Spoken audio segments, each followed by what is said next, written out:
The phone rang at 12:17 a.m.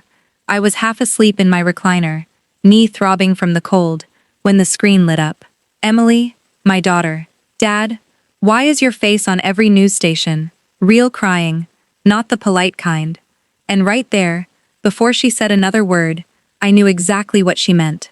Because 6 hours earlier, my daughter had told me not to come for Christmas. That wasn't even the worst conversation we'd had. The worst ones never have yelling. 3 days before, sitting alone at my kitchen table in Dayton, divorced 15 years, retired, living the smaller life that comes after, my phone rang.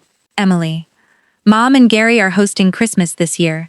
Gary, my ex-wife's husband. Not cruel, not abusive, just a man who always needed to be the most important person in the room. Still, I kept things civil. For Emily. Always for Emily. What time should I come over? The line went quiet. That's when I knew. Maybe it'd be better if you sat this Christmas out. I looked at the tree in the corner. The same artificial one I'd owned 20 years.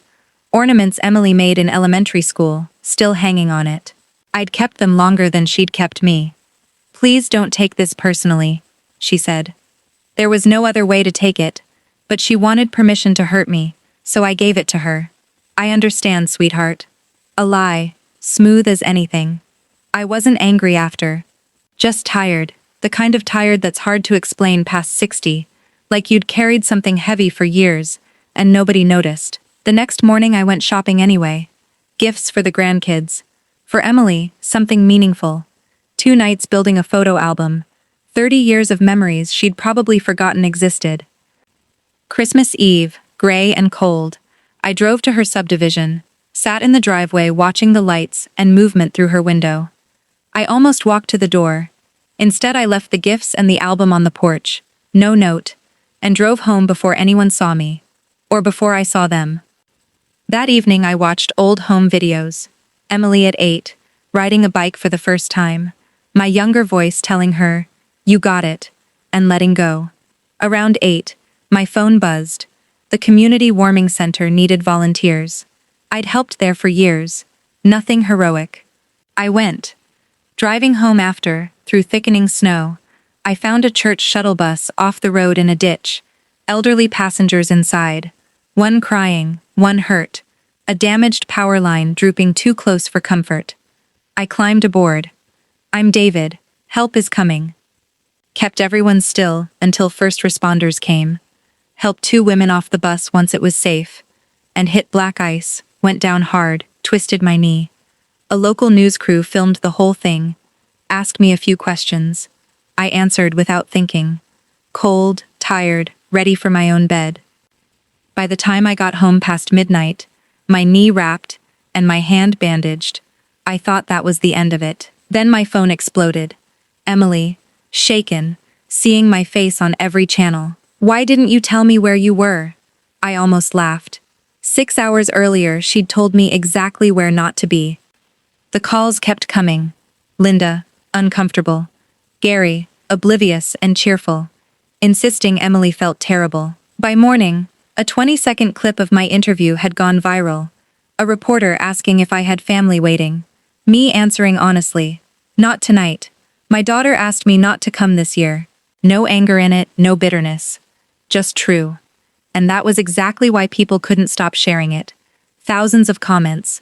Strangers telling their own stories about loneliness after 50. About being the family member nobody quite made room for. A journalist, Rachel Bennett, kept calling. Not about the rescue, about the people who kept mentioning me when she interviewed them. Neighbors, co-workers, the warming center director. Stories I didn't know people remembered. A furnace fixed for free, a scholarship fund, 12 years of quiet volunteering. She wrote about it. It spread faster than the rescue itself. Meanwhile, something in me had shifted.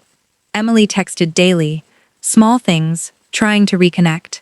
I answered politely, but I'd stopped being the one who always chased. When she asked for lunch, I said, "Maybe," a word she wasn't used to hearing from me.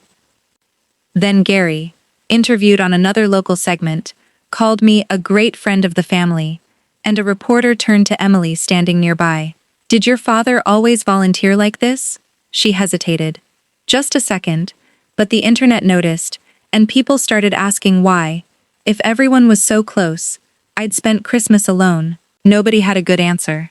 Weeks later, the city decided to honor me at a community recognition event, and I learned Gary's business was sponsoring a table there, meaning Emily's family would be present too.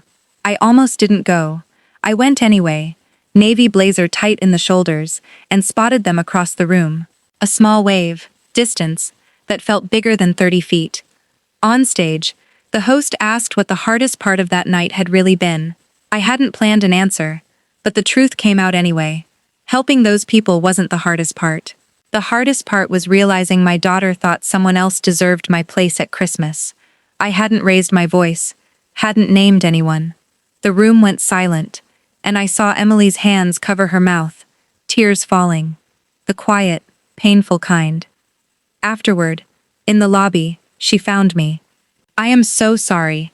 No excuses, no mention of Gary or her mother. Just that. Can we fix this? I thought about it longer than she expected. Maybe. Same word I'd given her weeks before. Not no. Not yes. Forgiveness can happen quickly. Trust takes longer. And for once she didn't push for more than that. We didn't become the perfect father and daughter overnight.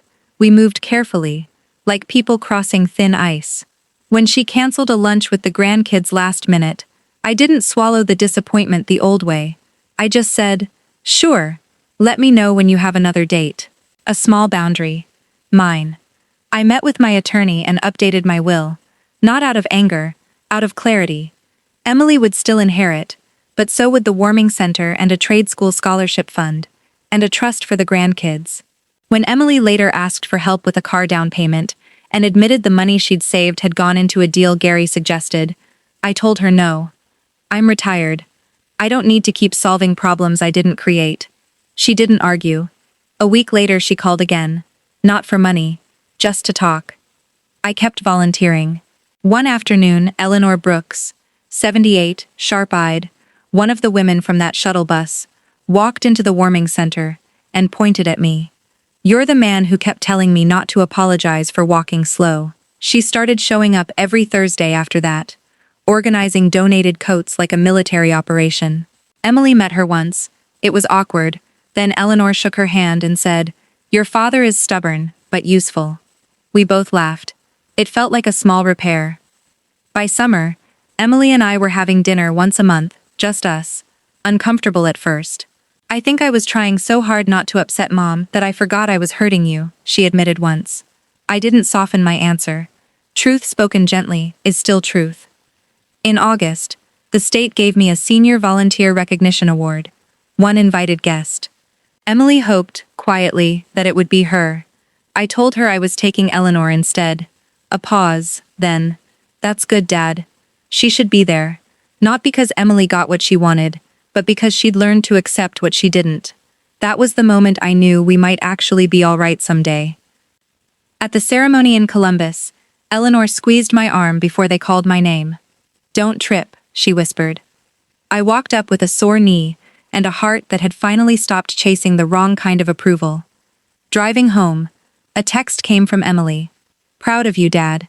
I smiled and put the phone away. Not because I didn't care, but because I no longer needed it to make the night mean something. That was the revenge I never planned. No screaming, no public takedown, no ruined holiday. Just one old man learning that love shouldn't require begging. I still love my daughter. I always will, but I don't mistake being needed for being valued anymore. And I don't save seats for people who only remember mine when the cameras are on. Sometimes family forgets your worth until strangers remind them. If you've ever been overlooked by people you gave your life to, you still matter,